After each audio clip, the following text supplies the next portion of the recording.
대통령까지 나와 홍보할 정도로 대한민국이 들썩이고 있습니다. 150조 원이 투입되는 역대급 정책, 국민성장펀드가 드디어 베일을 벗었거든요. 소득공제 40%에 정부가 손실을 20%까지 막아준다고 하니 안 하면 손해 같아 보입니다. 하지만 나라에서 차려준 진수성찬 밥상이라도 나에게 영양가가 없다면 과감히 숟가락을 내려놓는 것이 맞습니다. 안녕하세요. 여우경제학입니다. 5월 22일 출시되는 150조 원 규모의 국민성장펀드, 소득공제 40%에 손실 20% 보전이라는 파격적인 조건 때문에 벌써부터 난리가 났죠. 하지만 화려한 숫자 뒤에 숨겨진 구조적 모순을 발견하셨나요? 고소득자에게 유리하지만 고소득자는 못 들어가는 이상한 구조.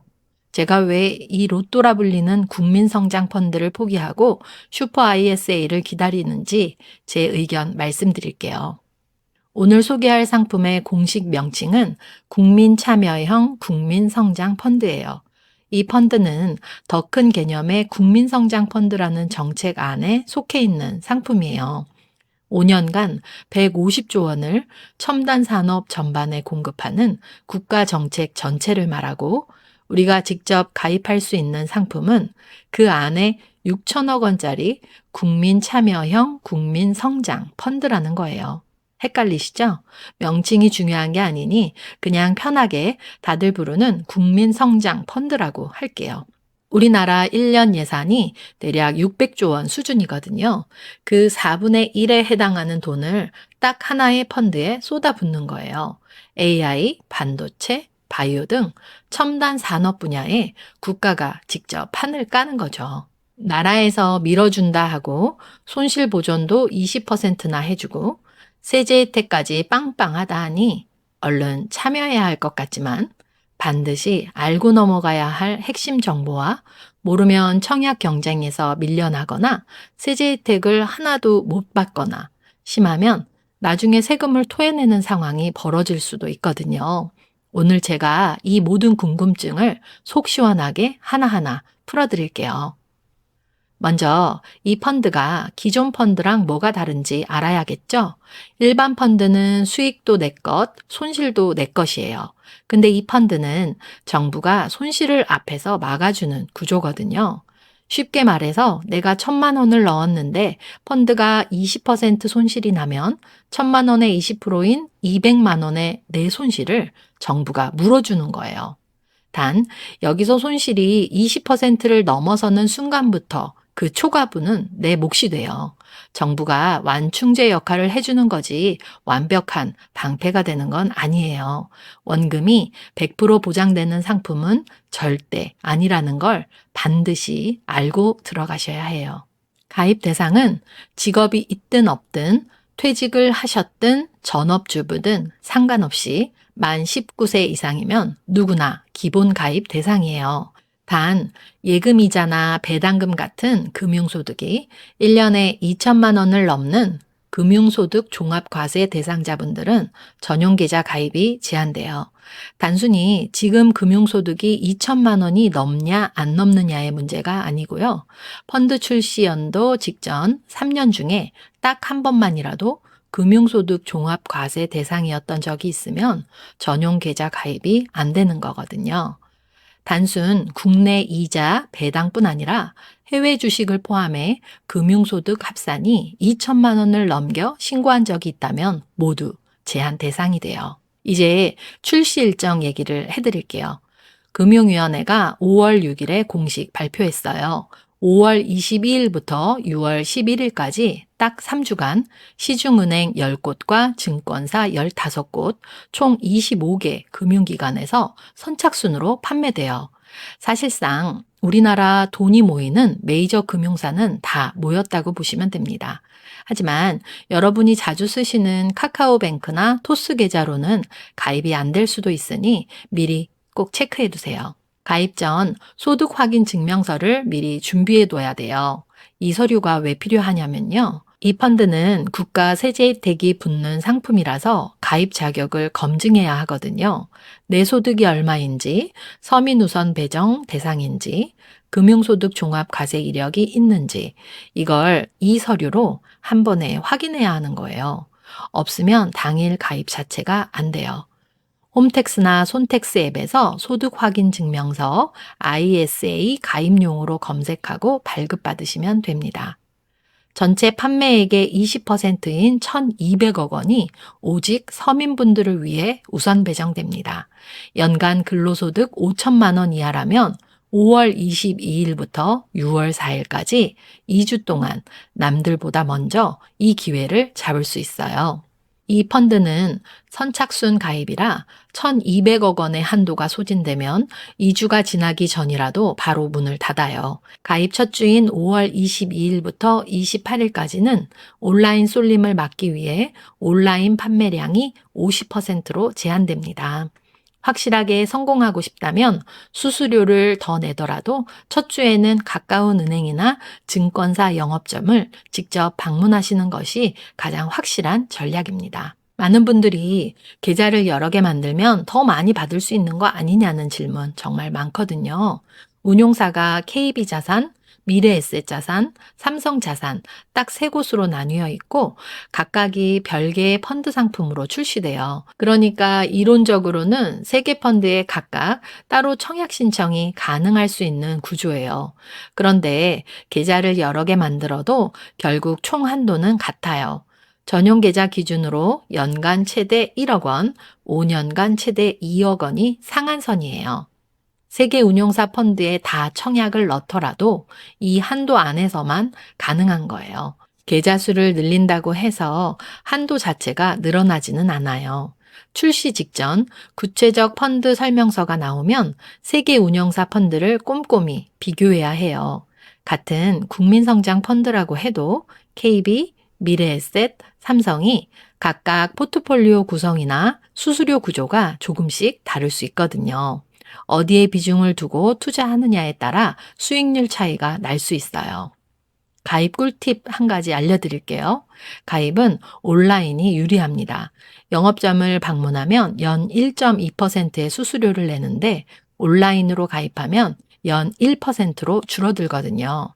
서민형은 온라인 시도 먼저 해보시고 선착순에서 잘리면 영업점으로 가세요. 5년짜리 상품에서 0.2%가 쌓이면 의외로 꽤 되거든요. 같은 펀드, 같은 혜택인데도 수수료를 더 내실 필요는 없잖아요. 자, 이제 많은 분들이 제일 어렵다고 하시는 세금 얘기를 해야 할 것 같아요. 최대한 쉽게 풀어볼게요. 수입을 늘리기 어려울 때 살림을 나아지게 하는 방법이 딱 두 가지예요. 지출을 줄이거나 아니면 세금을 덜 내거나. 근데 지출을 줄이는 건 이미 다들 최선을 다하고 계시잖아요. 근데 세금 줄이는 건 어때요? 절세가 돈 버는 거예요. 탈세하라는 얘기가 아니라 나라에서 법으로 정해놓은 혜택을 제대로 챙겨서 합법적으로 세금을 줄이는 거. 이게 절세거든요. 이번 국민성장펀드의 소득공제 혜택이 얼마나 대단한 건지를 제대로 이해해야 하는데 투자 수익을 기다리기도 전에 연말정산에서 먼저 세금을 돌려받는 구조거든요. 소득공제라는 말 들어보셨죠? 많은 분들이 소득공제 40%라고 하면 내가 낸 돈의 40%를 그대로 현금으로 돌려받는다고 오해하는데요. 만약 3천만 원을 투자하면 나라에서 1,200만 원을 생돈으로 입금해 줄까요? 절대 아닙니다. 소득공제는 나라에서 세금을 매기는 기준이 되는 과세 표준을 깎아주는 거예요. 쉽게 말해서 올해 네가 번 돈 중에 소득공제 1,200만 원은 안 번 걸로 쳐줄게 하는 거죠. 그럼 결과가 어떻게 될까요? 원래는 그 1,200만 원에 대해서도 세금을 냈어야 하는데 안 번 돈이 됐으니 직장인들의 경우 원천징수한 세금을 돌려받게 됩니다. 종합소득세를 낼 분들은 덜 내게 되고요. 이때 내 연봉이 높아서 평소에 세금을 38.5%씩 냈던 분들은 그만큼 많이 돌려받는 거고 세금을 적게 냈던 분들은 적게 돌려받는 구조인 거예요. 그래서 국민참여형 국민성장펀드가 고소득자에게 로또라는 말이 나오게 된 거죠. 3천만 원을 투자해서 1,200만 원의 소득공제를 받았을 때 내 지갑에 들어오는 진짜 현금 환급액을 계산해 볼게요. 받는 월급액에 따라 세율이 다른데 과세표준 1,400에서 5천만 원 사이는 소득공제 1,200만 원에 세율 16.5%를 곱해서 실제 환급액은 198만 원이고요. 과세표준 5천에서 8,800만 원 사이는 세율이 26.4%, 그래서 약 317만 원이 돌아옵니다. 과세표준 8,800에서 1억 5천만 원 사이는 세율 38.5% 구간 약 462만 원이 환급되고요. 과세표준 1억 5천만 원 초과는 세율이 41.8% 구간이고 최대 502만 원까지 돌려받아요. 나의 과세 표준이 얼마인지 궁금하신 분들은 연말정산하실 때 받는 근로소득 원천징수 영수증에 과세 표준이 적혀 있어요. 지난해 연말정산 서류 한번 꺼내보시면 바로 확인됩니다. 지금 계산해 본 것처럼 투자 수익이 0%여도 가입만으로 연 6.6%에서 많게는 16.7%의 확정 수익을 깔고 시작하는 셈이에요. 하지만 반대로 내가 낼 세금 자체가 없는 분들이라면 깎아줄 세금이 없으니 돌려받을 돈도 0원입니다. 이분들에겐 세금 메리트가 전혀 없겠죠? 투자 금액별 세액공제는 3천만 원까지 40%, 3천만 원에서 5천만 원 구간은 20%, 5천만 원에서 7천만 원 구간은 10%가 적용되고 최대 1,800만 원까지 소득공제를 받을 수 있어요.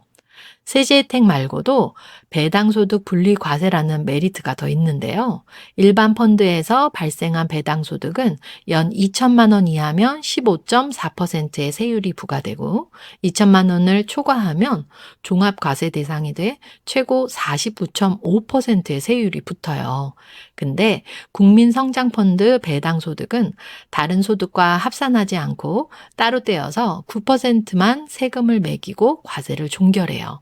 49.5%랑 9%가 얼마나 다른 건지 느껴지시죠?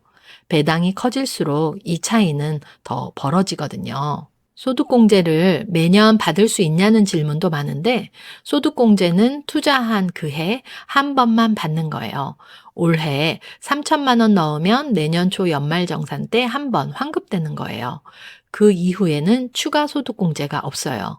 다만 정부는 매년 새로운 국민성장 펀드를 6천억 원씩 출시할 계획이니 올해 3천만 원 넣고 내년에 새 펀드가 나오면 또 3천만 원 넣으면 내년에 또 소득공제를 받을 수 있어요.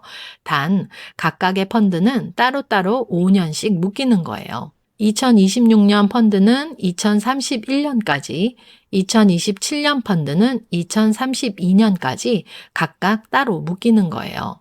매년 새 펀드에 가입할 때마다 그해 투자금에 대한 소득공제를 다음 해에 받는 구조인 거죠. 지금까지 이 펀드의 좋은 점들만 쭉 말씀드렸는데요. 단점 및 주의점도 알려드릴게요. 첫 번째, 이 펀드는 넣으면 5년 동안 못 꺼내요. 만기 5년의 환매 금지형 펀드로 5년 동안 중도 환매가 불가능하거든요. 그러니까 급하게 쓸 일이 생길 수 있는 돈은 절대 넣으시면 안 돼요. 5년 동안 완전히 잊어버려도 되는 진짜 여유 자금만 넣으셔야 해요. 그렇다고 환매가 아주 막히는 건 아니에요. 펀드가 거래소에 상장되면 양도는 가능해요.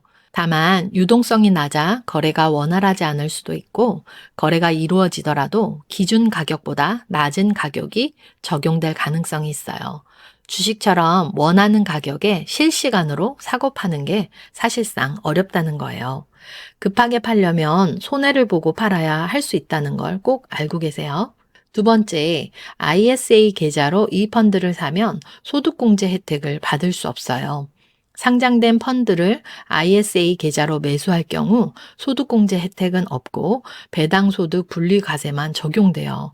소득공제의 40% 혜택, 그러니까 연말정산 환급을 받으시려면 반드시 국민성장펀드 전용 계좌로 가입하셔야 해요.